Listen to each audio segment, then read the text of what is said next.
Good day everyone. Mag-react ako dito sa kagabi. Matagal akong natulog. Nag-engage kasi sabi nila maganda daw yung lagi tayong nag-i-engage. May dumaan sa timeline ko. Yung binugbog yung asawa sa lahat ng mga asawa. Magtanong ako sa inyo. Papayag lang ba tayo na bugbugin tayo ng mga partner natin na ang mga magulang natin hindi nga tayo padapuan ng lamok pero yung nagka-inlove tayo naglaho ang lahat ng pagmamahal kasi binubog. Anong uring pagmamahal kung bugbugin tayo? Ito kasi karamihan sa mga babae parang umikot na ang mundo sa mga lalaki. Pag dumaan yung crush nila, pasigaw-sigaw. Pasigaw-sigaw. Parang naputulan kung ano. Yun. Yun ang dahilan. Yun ang dahilan na nagiging mumurahin ang mga babae. Kasi tayo, sana bigyan natin dangal ang sarili natin. Huwag masyadong magbinta sa sarili kung saan-saan. Ito, sana lesson learned, pero aywan ko kung ma-learn ba. Yung lagi-lagi na lang na umiiyak na maghiwalay na tayo. Kasi pinugbog mo na ako. Sino bang may kasalanan? Di ba babae? Pasama-sama kahit kanino-kanino. Yun. Payag lang ba tayo? Nabugbugin tayo ng mga lalaki? Sino ba yan? Ito, tandaan ninyong mga babae kayo ha. Kung may kamao ang lalaki, may kamao tayo, bakit hindi tayo manglaban? Payag lang ba tayo, bugbugin tayo? Ipaglaban ninyo sarili niyo, galit ako sa mga lalaking ganito. Ito, tandaan mga lalaki kayo ha.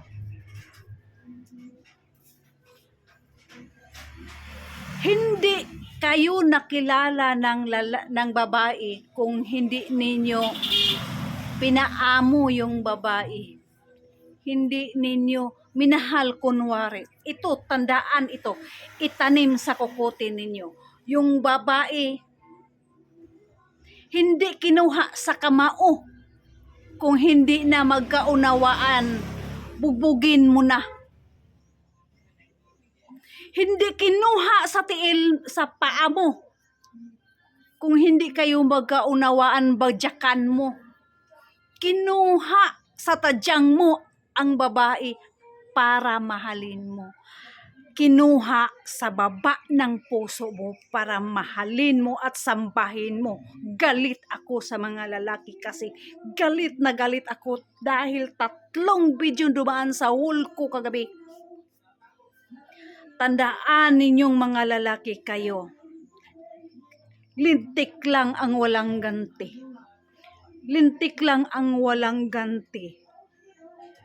Babae rin ang magulang mo. Maybe may kapatid kang babae. Maybe may anak kang babae. Once na makita mo ang anak bugbugin ng partner niya, tingnan natin kung ano ang magawa mo sa buhay mo. Tandaan nyo lalaki ha, hindi kinuha ang babae sa kamao mo para bugbugin mo. Hindi kinuha sa paa mo para badyakan mo pag hindi kayo magkaunawaan. Kinuha ang babae sa baba ng puso mo para sambahin mo, mahalin mo.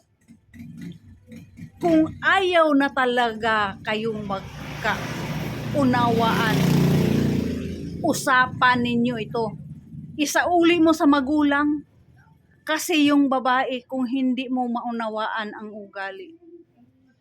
For today's video, i-share ninyo real talk ito. Galit na galit ako sa babae na mumurahin. Galit ako sa mga laking bugbugero, lasenggero, kahit kung ano-ano, kung mayroong mawala sa kanila, sa partner nila, ibubunton. Kung may kagalit sila sa labas dahil yung bisyo nila, sugal alak, pag may kagalit sila sa labas sa barkada nila, asawa nila bugbugin. At saka dagdag ko na to, ibang video ito, yung lalaki na binigti ang anak, itinaboy-taboy, ay nako, sana dumaan ito sa wall ninyo. Aywan ko ang pamahalaan natin kung bakit hindi pa ito binitay ng mga uri ng mga tao nito. Matagal na itong video na ito, akala ko nahuli na to. Yung binigti ang anak niya at binitin. At saka ito pa, dalawang lalaki ito. Yung anak niya 8 years old, 7 years old, or maybe 8 years old. Babae yun. Ginapos sa haligi, ito.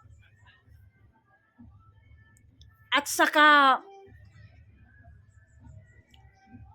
pinalo-palo ang, ayun ako, sana mabitay na ito for today's video. I-share ninyo at follow na din, sana matpulutan ito ng aral. Galit ako sa mga babae na mumurahin. Galit ako sa mga partner na bugbugin ang asawa. Lalong galit ako sa mga magulang na makabugbog ng anak parang ahas. Galit na galit ako. Sana ang pamahalaan natin gawa na ng paraan sa mga taong ganito. Sana mabitay na ang magulang na makabugbog ng anak na todo-todo parang ahas ang anak. Peace out.